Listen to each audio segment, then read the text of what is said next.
네, 오순절 열린 하늘 또는 하늘의 공급을 경험하라입니다. 우리가 지난번에는 유월절 같이 이제 공부하면서 유월절의 핵심은 뭐예요? 보혈의 능력, 그렇죠? 예수님의 피. 그래서 여러분 기도가 안 되는 분들은 그냥 예수의 피만 외치시면 돼요. 할렐루야. 그러면 사단이 무서워서 도망갑니다. 피를 계속 말하니까 도망가게 돼 있어요. 보혈의 능력이 있습니다. 그래서 이 보혈의 능력이 마지막 때에 또 우리의 무기이고, 그죠? 또 승리한 말씀이 또 우리의 무기이다라고 나누었고요. 오늘은 이제 여름 절기 중에 이제 오순절, 그리고 여러분 벌써 이번 주 되니까 벌써 느낌이 다르시죠? 괜히 이제 센치해지시고 막 하늘이 높아지고 그러는데, 이 절기의 이제 이 클라이막스는 가을 절기예요. 금요일 날 나누는 장막절입니다. 그래서 금요일 날은 일찍 오셔서 기도를 좀 많이 하시고 말씀을 들으시기를 축복합니다. 금요일 날 주님이 센 걸로 부어주실 것 같아요. 제가 준비하면서 보니까 오늘도 셉니다. 자, 6월절부터 이제 49일을 지내고 나면, 그래서 이 순이라는 게 열이잖아요. 그래서 오순절은 뭐냐? 50일째 되는 날이 오순절입니다. 그래서 이 오순절을 절기를 주신 첫 번째 이유는 뭐냐면 맥추의 초실절, 이 초실절이 이제 오순절이거든요. 맥추의 초실절을 여호와께 드려라 이렇게 말하면서, 그 전에는 보리를 추수하는 기간이었고요. 오순절 기간 때부터는 이제는 본격적으로 밀을 추수하는 기간입니다. 그래서 이걸 영적으로 풀면 보리는 유대인들, 밀은 열방입니다. 그래서 여기도 이제 한 세 사람의 내용이 들어가 있는 거예요. 그래서 오순절의 의미는 뭐냐면요, 보리 추수로 인해서 주신 은혜에 감사하고 앞으로 주실 밀추수에 대한 감사를 드리는 것이 바로 이 오순절의 1차적인 의미입니다. 이해되시죠? 보리추수를 감사하고, 보리추수는 언제 또 감사하냐? 언제죠? 초실절, 그죠? 초실절에 드리고, 이제 오순절에는 밀추수에 대한 감사를 드리는 겁니다. 그래서 성경에 보면 이 오순절 때는요, 번제, 소제, 전제, 속제제, 화목제, 낙헌제, 거의 모든 종류의 제사를 다 하나님께 드립니다. 다. 제가 이제 결론부터 말씀드릴게요. 오순절의 핵심은 뭐냐? 아까 제목에 나와 있는 것처럼 열린 하늘과 그 열린 하늘을 통한 하나님의 공급하심, 이것이 이제 오순절의 핵심입니다. 결론을 말씀드렸기 때문에 이제 주무셔도 됩니다.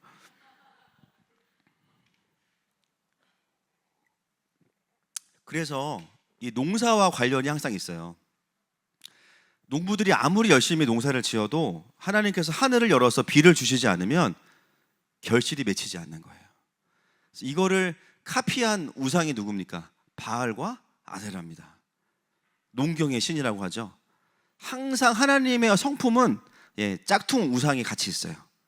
그래서 바알과 아세라가 비를 준다 또 이렇게 이야기를 하는데, 사실 하나님께서 하늘을 열지 않으시면 어떤 열매도 맺혀지지 않습니다. 사역도 마찬가지예요. 열심히 한다고 다 되는 게 아니에요. 하늘이 열려야 됩니다. 여러분, 우리의 사업도 열심히 한다고 되는 것이 아니라 하나님이 축복하셔야 됩니다. 아멘이시죠? 그래서 하늘이 열려야 땅의 열매가 맺힌다는 것이 오순절의 1차적인 이제 구조이고요. 그래서 하나님께서 그 이스라엘 백성에게 오순절에 요구하시는 게 뭐냐면요, 아까 우리가 읽었지만 맥추의 초실절, 맥추의 처음 열매를 드려라 이렇게 이야기하는데, 사실 원어를 보면 맥추가 보리가 아니고 밀이에요. 밀. 보리는 이미 드렸어요. 벌써 전에 처음 익은 밀을 하나님께 먼저 드리라는 거예요.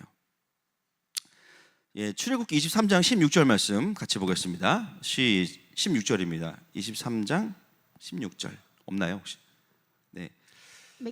시작. 맥추절을 지키라. 그냥 읽어주세요 한번. 네, 제가 나중에 집어넣나 봐요. 맥추절을 지키라. 이는 내가 수고하여 밭에 뿌린 것의 첫 열매를 거둠이니라. 수장절을 지키라. 이는 내가 수고하여 이룬 것을 연말에 밭에서부터 거두어 저장함이니라. 아멘. 수고하여 밭에 뿌린 첫 열매를 거두미니 이거 드리라 이렇게 말씀하고 있습니다. 하나님은 이제 오순절의 밀 추수에 앞서서 제일 먼저 요구하시는 게 뭐냐면요, 첫 수확을 하나님께 드리라는 거예요. 여러분, 오순절과 유월절의 차이가 있습니다. 유월절은 강권적인 은혜로 그냥 구원을 받아버렸어요. 오순절은 뭐냐면요, 먼저 하나님께 첫 열매를 드리라는 거예요. 그래서 이제 이것 때부터 시험 드시는 분이 계시죠. 역시 하나님 이럴 줄 알았어. 그래, 선수금이 있어야지.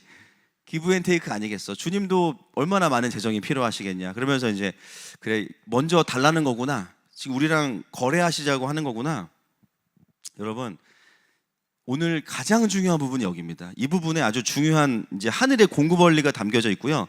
이것을 이해해야 가난의 영을 끊어낼 수 있습니다. 할렐루야. 굉장히 중요한 부분인데요. 제가 이거를 이제 열왕기상을 가지고 설명을 좀 드려보겠습니다. 17장 13절입니다. 시작. 엘리야가 그에게 이르되 두려워하지 말고 가서 내 말대로 하려니와 먼저 그것으로 나를 위하여 작은 떡 한 개를 만들어 내게로 가져오고 그 후에 너와 내 아들을 위하여 만들라. 예, 엘리야가 이제 가뭄을 선포하고 비가 오지 않을 것이다. 진짜 비가 안 와요. 그렇죠? 그래서 비가 안 오는다고 해서 이스라엘 백성들에게만 비가 오는 것도 아니에요. 여러분, 불경기가 되면 다 힘듭니다. 일단 기본 세팅이 뭐냐? 지금 다 힘들다는 거예요. 지금 열매가 안 맺힌다는 거예요. 근데 여러분, 오늘 본문은 우리에게 시대적으로 불경기라고 해서 모두가 다 또 불경기냐? 그것은 아니라는 거예요. 그러면서 이제 풀어주는 것이 뭐냐면 17장 12절 말씀을 한번 읽겠습니다. 시작. 그가 이르되 당신의 하나님 여호와께서 살아계심을 두고 맹세하노니 나는 떡이 없고 다만 통에 가루 한 움큼과 병에 기름 조금뿐이라. 내가 나뭇가지들을 주어다가 나와 내 아들을 위하여 음식을 만들고 먹고 그 후에는 죽으리라. 아멘. 여러분, 이 12절 밑에 성경이 있으신 분들은 이렇게 써놓으시면 좋을 것 같아요. 가난과 절망의 사고방식, 이렇게 써놓으세요. 가난과 절망의 사고방식.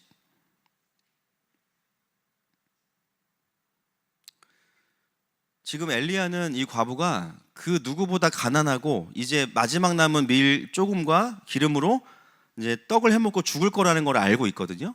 근데 지금 엘리야가 뭐라 그래요? 그거를 달라 그래요. 오늘 제가 4시 반에 로데몰 갔더니 영민이가 김밥을 너무 맛있게 먹고 있는, 너무 달라고 하고 싶었어. 근데 제 몸을 보니까 달라고 하면 안 될 것 같아. 가지고 기업 목사랑 사가지고 먹었어요. 너무 맛있어 보여가지고. 그거보다 더한 거예요 지금. 그거보다 더. 진짜 이 가뭄에 이 과부의 사르밧 과부는 이제 이거 먹으면 아들이랑 이제는 더 이상 먹을 게 없어요. 근데 그걸 달라는 거예요. 여러분, 우리 같으면 야, 엘리야 이거 사꾼이었네 그럴 수 있죠. 참목자가 아니었네 그럴 수 있어요. 여러분, 왜 제가 이 12절 말씀을 가난과 절망의 사고방식이라고 말씀을 드렸냐면, 어떻게 보면은 되게 현실적인 거거든요. 지금 잔고가 이거밖에 없어서 이거 쓰고 나면 우린 더 이상 돈이 없어. 근데 과부의 생각 속에는 뭐가 지금 문제냐면요, 하늘의 공급이 전제되어 있지 않아요. 하늘의 공급이. 그래서 이 사고방식은 현실적인 것 같지만 하나님의 도우심과 공급이 전제되어 있지 않은 사고방식이에요. 근데 그런 과부에게 남은 것을 달라고 말하는 엘리야는, 물론 하나님 주신 감동이겠죠. 그거 자체가 이 과부에게는 정말 엄청난 도전입니다. 엄청난 도전. 여러분, 하나님께서 우리에게 누군가에게 재정을 보내라고 하실 때 돈이 많을 때 말씀하세요? 돈이 없을 때 말씀하세요? 다들 같은 하나님 만나셨네. 우리 주님 대단하십니다. 그죠? 돈 많을 때는 그런 얘기 안 하세요. 그죠? 그럴 때는 11조 설교 들리게 하시고, 그죠? 돈이 없어가지고, 야, 이거 얼마 안 남았네. 갑자기 누가 떠올라. 이거 참 기도를 하지 말아야 되는데. 이 과부에게 이 엘리야의 어떤 부탁은 정말 너무 잔인한 거죠. 자, 10절, 11절 읽겠습니다. 맞아. 시작. 그가 일어나 사르밧으로 가서 성문에 이를 때에 한 과부가 그곳에서 나뭇가지를 줍는지라.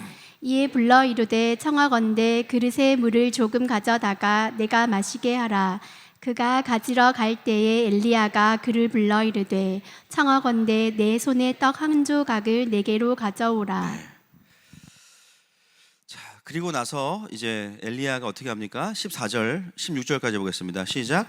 이스라엘의 하나님 여호와의 말씀이 나 여호와가 비를 지면에 내리는 날까지 그 통의 가루가 떨어지지 아니하고 그 병의 기름이 없어지지 아니하리라 하셨느니라.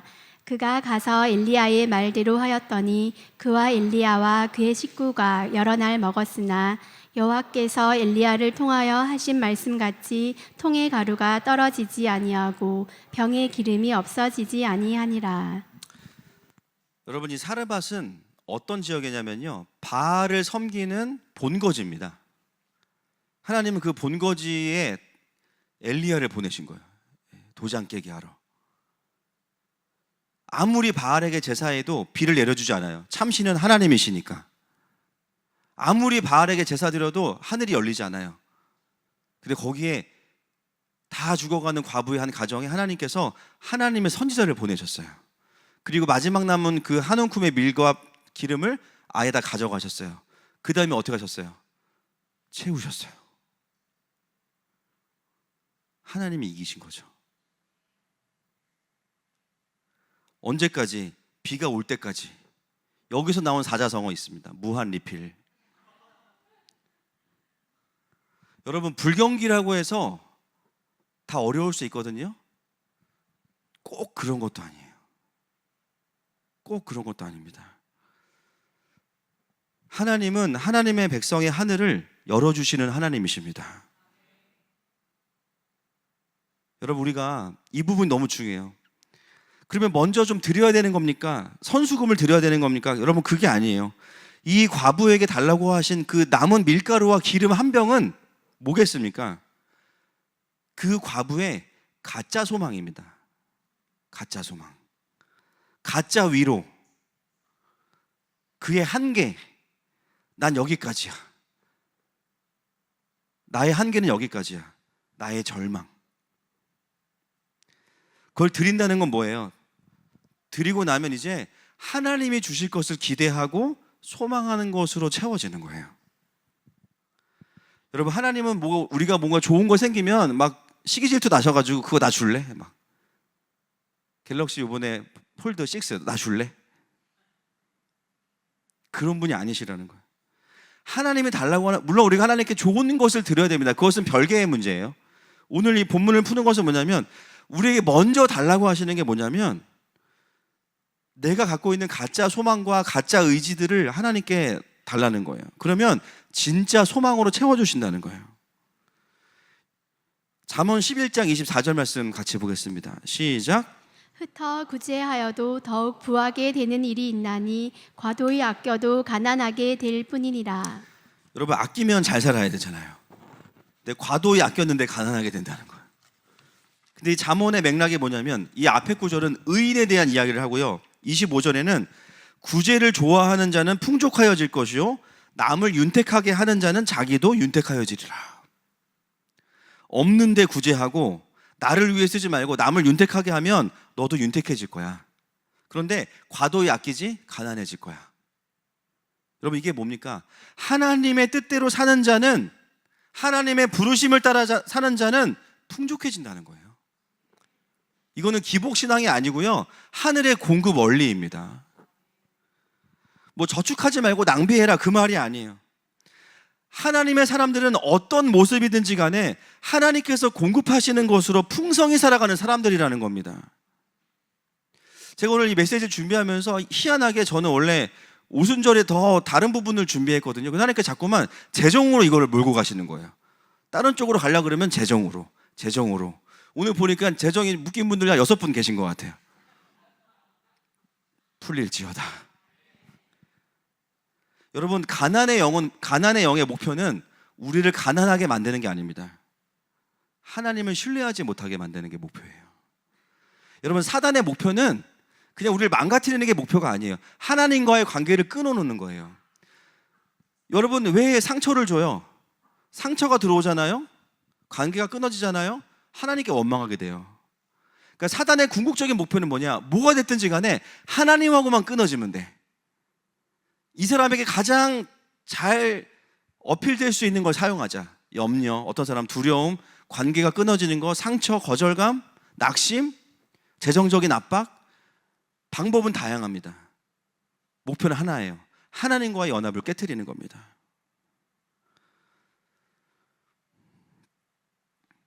그래서 가난의 영의 목표는 가난하게 만드는 게 아니라 하나님을 신뢰하지 못하게 하는 거. 나 지금 얼마 남았어? 나 이제 이것밖에 돈이 없어. 앞으로 들어갈 돈은 이 정도야. 염려와 두려움.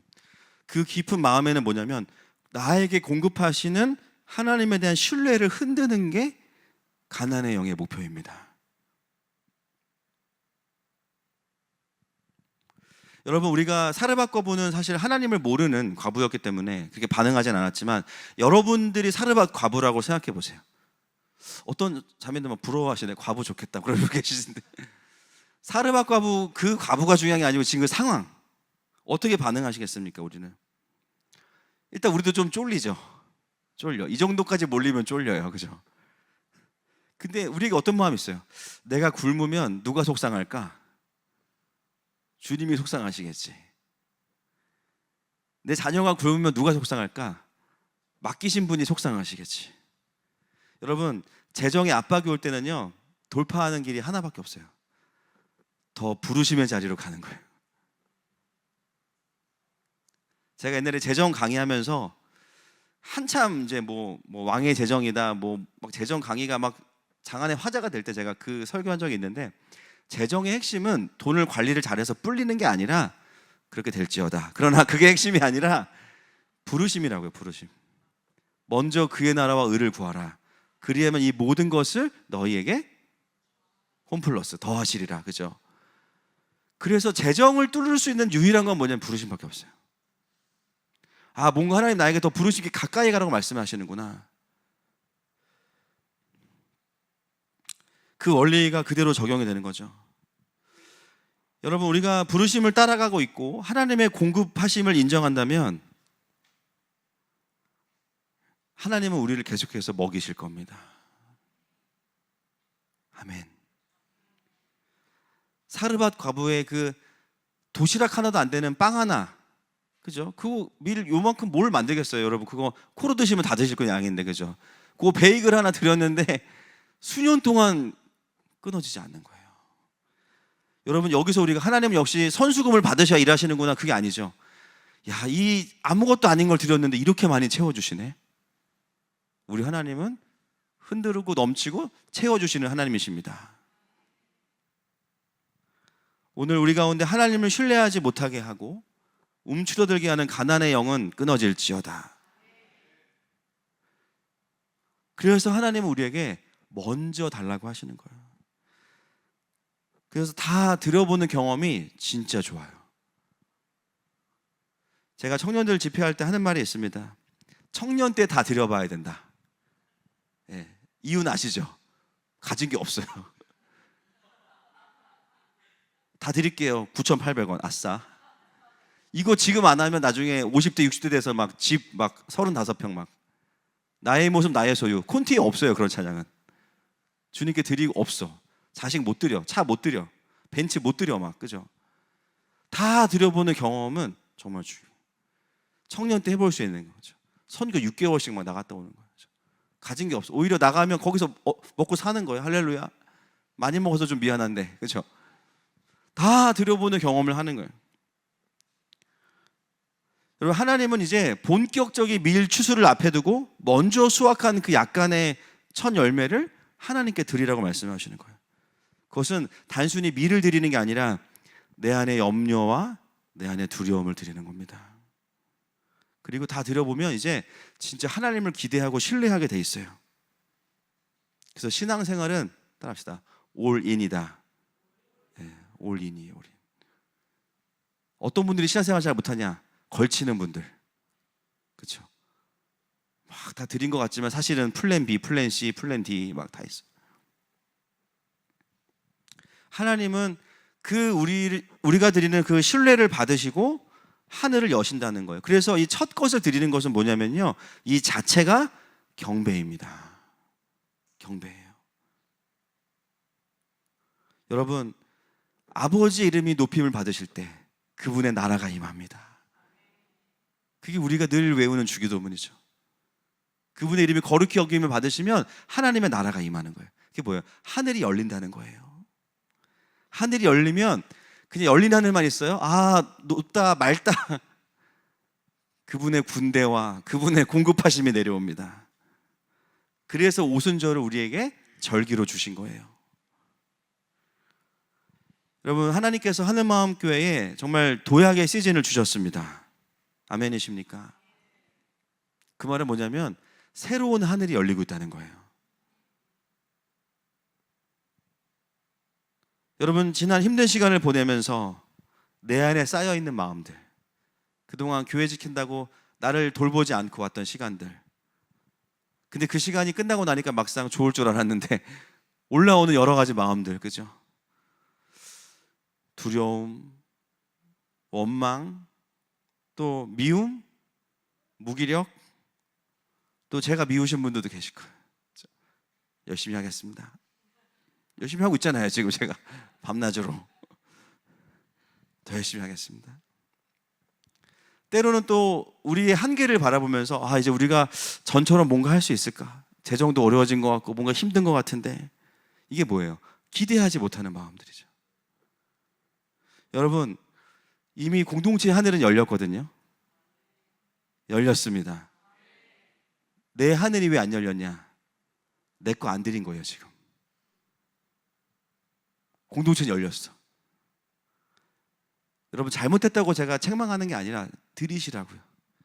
그동안 교회 지키느라고 나를 돌아보지 않았던 마음들, 이제 올라오는 마음들 중에 어떤 마음이든지 간에 하나님을 기대하지 못하게 하고 신뢰하지 못하게 하고 염려하게 만들고 소망이 아니라 두려움으로 가게 만드는 마음들, 하나님과 달라고 말씀하시는 거예요.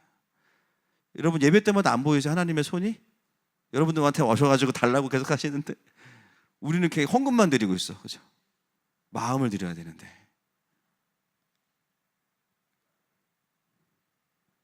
여러분, 이제부터 본격적인 매일 추수가 공동체를 통해서 시작될 겁니다. 여러분, 준비되셨습니까? 안 되신 6분 오늘 준비합시다. 여러분, 하나님은 새 일을 행하실 거예요. 하나님이시니까. 이제부터 더 많은 도시 안의 영혼들, 특히 우리 청년 세대들, 더 많은 영혼들을 구원하시고 열방의 정렬을 보게 하실 거예요. 그게 본격적인 대부흥과 밀추수입니다. 그 사명을 하늘마음에도 맡기신 거예요. 그 훈련이 얼마나 빡센 겁니까? 그죠? 큰일 났네. 오늘 금요일입니다, 여러분. 수요일 아니에요? 아시죠? 넘어가겠습니다. 여러분, 출애굽 이후에, 사실은 이 절개들은 출애굽 이후에 이제 주신 건데요. 출애굽 이후에는 매일마다 하늘이 열려 있었어요. 진짜 하늘에서 뭐가 내렸어요? 출애굽 이후에는. 그러니까요. 그냥, 그죠? 그냥 에그 머피님 그냥 매일 내려와. 매일 맥모닝을 날마다 주시는 거, 하나님께서. 막 물론 진리죠, 계속 먹으면. 그래서 막 볶아 먹고 지져 먹고 막 삭혀 먹고 하는데, 또 이게 며칠 지나면 또 이게 유통기한이 짧아. 또 왜 그래요? 날마다 하나님 의지하라고. 할렐루야. 여러분, 은혜는 받을 수 있다면 매일 받아야 되는 거예요. 야, 지난주 주일 예배 장난 아니었어. 이거 일주일 동안 가잖아요. 수요일 가면 감동이 사라집니다. 유통기한이 짧아요, 은혜는. 여러분, 구약의 첫 오순절 절기가 시작될 때 굉장히 중요한 사건이 있었습니다. 출애굽기 19장 17절부터 19절입니다. 시작. 모세가 하나님을 맞으려고 백성을 거느리고 진에서 나오매 그들이 산 기슭에 서 있는데 시내 산에 연기가 자욱하니 여호와께서 불 가운데서 거기 강림하심이라. 그 연기가 옹기 가마 연기같이 떠오르고 온 산이 크게 진동하며 나팔 소리가 점점 커질 때에 모세가 말한즉 하나님이 음성으로 대답하시더라. 아멘. 하늘이 열리고 불 가운데 하나님이 임재하셨는데요. 이 다음 사건 아시죠? 토라와 십계명입니다. 하나님의 말씀과 계시가 임했어요. 오순절에 하늘이 열리고 만나가 내려올 뿐만 아니라 이제는 하나님의 특별한 말씀, 하나님의 백성들에게만 주시는 하나님의 토라와 십계명이 주어진 겁니다. 여러분, 오순절의 의미가 항상 그래요. 하나님은 영혼욕을 다 균형 있게 사용하시기 때문에 일단 먹이셔요. 오병이어 먹여. 그리고 핵심 메시지, 내가 생명의 떡이다. 할렐루야. 요즘에 우리가 점심을 같이 못 먹으니까 좀 은혜가 사실 덜한 것 같아요. 그죠? 우리 목자들이 준비를 잘 해주시기를 못해. 일단은 오면 좀 입에 뭘 넣어야 됩니다. 일단. 그리고 말씀을 듣는 거예요. 일단은 만나가 내려오고 그 다음에 뭐예요? 하늘을 보고 있으니까는 말씀이 내려온 거예요. 불로 임한 거예요. 여러분, 하나님의 그 공급하심의 본질로 이제 들어가고 있는데요. 삶에서의 양식도 양식이지만 하나님으로부터 오는 그 진짜 양식의 본질은 뭐냐면 때에 맞는 하나님의 말씀입니다. 그래서 오순절이 회복되어 있다는 것은 뭐냐면요, 지속적으로 그 사람이 지금 이 시즌에 지금 삶의 여정 가운데 들어야 될 하나님의 말씀이 계속 그 사람에게 풀어지고 임하는 거예요. 그게 우리의 양식이에요. 그리고 예수님께서 말씀이십니다. 아멘이시죠? 요한복음 6장 55절에 내 살은 참된 양식이요 내 피는 참된 음료로다. 이런 무시무시한 말씀이 있습니다. 그래서 말씀이 예수님이시기 때문에 A는 B, B는 C, A는 C. 말씀이 양식인 거예요. 예수님이 양식인 거예요. 요한복음 4장 34절 예수께서 이르시되 나의 양식은 나를 보내신 이의 뜻을 행하며 그의 일을 온전히 이루는 이것이니라. 그게 예수님의 양식이에요. 여러분, 무엇이 여러분들을 살아갈 힘을 주십니까? 물론 맛있는 브런치도 좋지만 우리가 하나님의 백성이기 때문에요, 하나님께서 주시는 말씀을 순종하고 하나님의 일이 일어나고 하나님의 나라가 확장되는 것을 볼 때 우리는 살만 납니다. 할렐루야. 그럴 때 기쁘고 감사해서 밥을 안 먹어도 배불러. 아니네요. 네, 두 그릇만 먹어도 배불러요. 그게 뭐예요? 때에 맞는 하나님의 말씀이 임하는 은혜가 있어야 되는 거예요. 그게 오순절의 두 번째 본질입니다.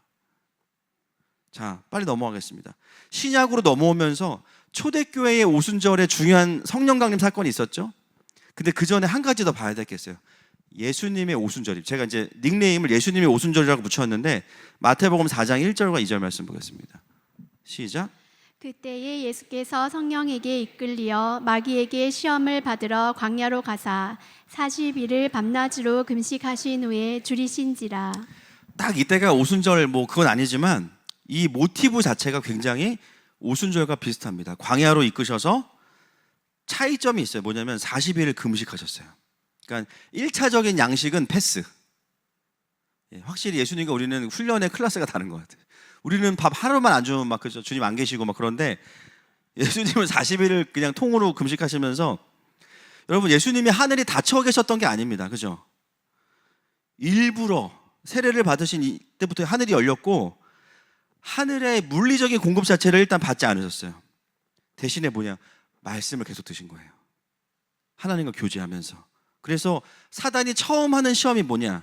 마태복음 4장 3절입니다. 시작. 시험하는 자가 예수께 나와서 이르되 내가 만일 하나님의 아들이거든 명하여 이 돌들로 떡덩이가 되게 하라. 네, 첫 번째 시험이 뭐 치사하게 먹는 거예요. 우리한테 만약에 시험했으면 떡만 만들겠어요? 이걸로? 뷔페를 차리지, 그죠? 애슐리 킨즈 바로 촥 만들고 막. 예수님 하실 수 있거든요. 예수님 안 하시죠. 왜요? 너의 힘으로 떡을 만들려고 하니까. 하나님이 공급하시는 떡으로 살아야 되는데 너의 힘으로 떡을 만들어. 싫어. 그죠? 말씀으로 이기시고. 마태복음 4장 4절 보겠습니다. 시작. 예수께서 대답하여 이르시되 기록되었으되 사람이 떡으로만 살 것이 아니요 하나님의 입으로부터 나오는 모든 말씀으로 살 것이라 하였느니라 하시니. 육신의 필요를 완전히 영의 필요로 바꿔버리셨어요. 그냥 밥이 필요 없다 그게 아니라 진짜 나의 양식은 하나님의 말씀이다 이렇게 이야기했어요. 두 번째 시험, 성전 꼭대기에서 뛰어내리면 천사들이 보호할 거야. 이게 뭐냐면 대답이 주 너의 하나님을 시험하지 말아라. 뭐예요? 하나님이 나와 함께 계신가 안 계신가 관계를 흔드는 겁니다. 신뢰 관계를 흔드는 거예요. 그래서 예수님이 하늘을 닫으려고 했던 거고, 세 번째는 나에게 경배하면 세상의 영광과 권세를 주겠다. 예수님의 대답, 주 너의 하나님께 경배하고 다만 그를 섬기라. 영광과 권세는 하나님께서 주시는 겁니다. 영광을 받으시는 분도 하나님이십니다. 결국 예수님의 이 시간들은 예수님의 오순절의 시간이고요.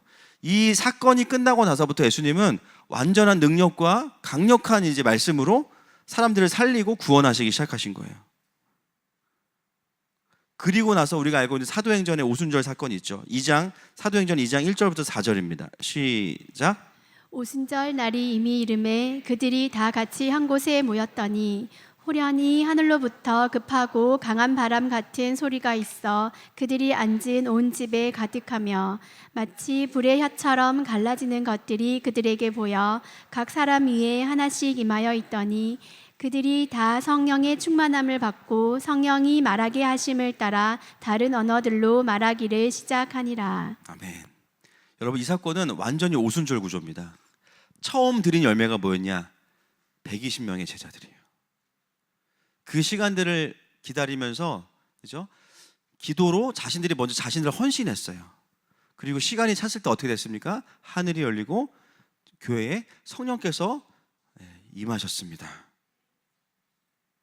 본인들이 헌신의 첫 열매를 드린 거예요. 여러분, 우리가 지난 시간들을 보내오면서 교회에서 각자의 처소에서 여러분 기도하신 거 하나님이 다 열매로 받으셨습니다. 그랬을 때 하늘이 열리는 거예요.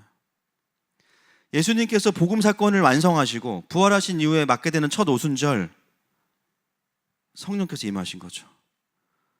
돌아보면 양식이 주어졌고 토라가, 그죠? 십계명 토라가 주어졌고 그 다음에는 성령께서 임하신 거예요. 이게 오순절입니다. 여러분, 오순절이 회복된다는 것은 은사의 회복 수준이 아닙니다. 하늘이 열린 거예요. 하나님의 무한한 공급이 부어지기 시작하는 거예요. 여러분, 특별히 우리는 이미 오순절 절기가 예수님을 통해서 완성된 이후에 태어난 자들이기 때문에 절기 중에서 오순절 절기는 다 완성됐어요. 그 말은 뭐냐?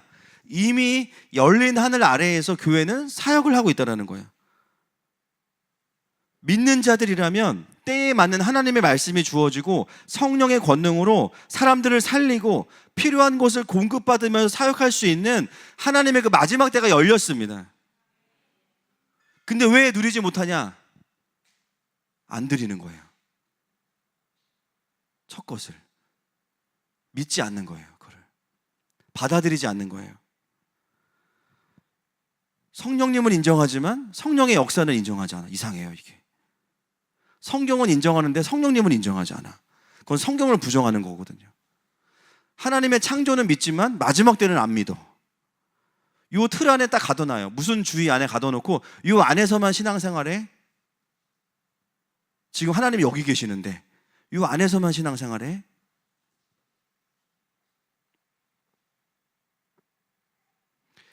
이미 하나님 나라의 오순절은 풀어졌지만 각 개인의 오순절은 풀어져 있지 않습니다. 지금 일본에서 이따가 저희 기도할 텐데 일본에서 영적인 사역을 풀어놓는 교회들이 공격을 엄청 받고 있대요. 저희 선교사님도 지금 기도 제목 부탁하셨는데 성령에 대해서 말하면 다 신사도라고 이야기한대요. 무조건. 그래서 어떻게 하냐, 영적인 사역 자체를 못하는 토양으로 지금 일본 교회를 만들고 있어요. 이거 싸워야 됩니다, 진짜. 그래서 우리 지난주에 우리 목장 파송해가지고 가서 땅 밟기 하고 왔거든요. 한 목장에서. 그래서 간 거였어요. 주님이 또 부족하니까 한 가정을 남기셔가지고 또, 그래가지고 또 다 비용 대주시면서 주님이 또 어제까지 몇 교회 더 돌아봐라 하고 이제 평안을 외치고 왔는데 여러분, 이미 하늘이 열렸거든요. 근데 중요한 것은 첫 것을 드리지 않기 때문에 내 안에 있는 그 불신과 하나님을 신뢰하지 못하는 마음을 드리지 못하니까 자기 하늘은 안 열리는 거예요. 저 사람은 임재가 있고 저 사람은 능력이 나가는데 왜 난 안 되지? 날 안 사랑하시나? 그것도 상처로 반응하는 거거든요. 하나님 말씀은 야, 네 걸 줘야 하늘을 열지. 계속 그 상처 가지고 언제까지 있을 거야? 그 두려움 가지고 언제까지, 그 트라우마 가지고 언제까지 있을 거야? 제발 좀 주라. 내가 너에게 이 미를 추수할 수 있는 하늘을 열어줄게. 어느 순간 말씀이 들어와서 믿음으로 탁 드렸는데 하늘이 열리는 거예요. 이전과 다른 사역들을 감당하게 되는 거죠. 제가 요즘에 버릇이 하나 생겼습니다. 삶에서도 실제로 그런 마음을 가지고 살아요. 성령님이 저보다 요만큼 먼저 가신다고 생각을 하고 살아요. 계속 요즘에. 지금 한 달 정도 된 것 같아요. 그래서 그냥 약간 미친 사람처럼 새벽에 성령님 가시죠. 그리고 가요. 또 신방 갈 때도 성령님 가시죠. 혼자 속으로. 차에 탈 때도 옆에 앉아 계시는 것처럼 그냥 그렇게 해요. 누구 신방하고 상담해야 된다, 성령님 가시죠. 문 열 때 먼저 들어가고 계신 걸 상상해, 그냥 믿음으로. 통화를 할 때도 전화 벨소리 울리면 성령님 같이 대화하시죠. 기도할 때도 성령님 먼저 하시죠. 좋은 점이 있어요. 뭔가 잘 돼도 교만하지 않고 안 돼도 실망하지 않아요. 내가 못한 게 아니야. 성령님이 못하신 거니까. 난 책임이 없어요. 어차피 이 세상 하나님 뜻대로 되는 거 아니야? 인생 뭐 있어? 먼저 가셨잖아. 안 됐잖아. 내가 안 한 거예요, 그러면. 좋은 게 뭐냐면요, 마음이 소진되지가 않아요. 전에는 이거 안 되면 안 되는데 막 안 되면 막 혼자 막 너무 힘들고, 근데 이제는 아니야. 내 책임이 아니니까. 나는 뭐야? 먼저 가시죠. 이것만 하면 돼요. 여러분 해보세요. 먼저 가시죠. 시작. 좋습니다. 이따 예배 드리고 갈 때 성령님 먼저 가시죠. 그래가지고 집까지 쭉 가시면 돼요. 여러분 이미 오순절의 절기는 풀어져 있습니다. 아멘이십니까? 문제는 뭐냐면 내가 스스로 하늘을 닫는 게 문제인 거예요. 여러분 오늘 이 밤이 하늘이 열리는 밤이 될 줄 믿습니다. 닫히진 않았지만 조금만 열려 있으면 활짝 열리길 선포합니다. 같이 이 시간에 좀 기도하고 찬양했으면 좋겠어요. 성령님께 여러분 여쭤보세요. 주님, 제가 주님께 드려야 될 그 첫 것이 무엇입니까? 내 안에 있는 무엇을 받으시기 원하시고 이 영광을 주시기 원하십니까? 좀 계속 거기에 집중하면서 좀 성령님께 나아갔으면 좋겠어요.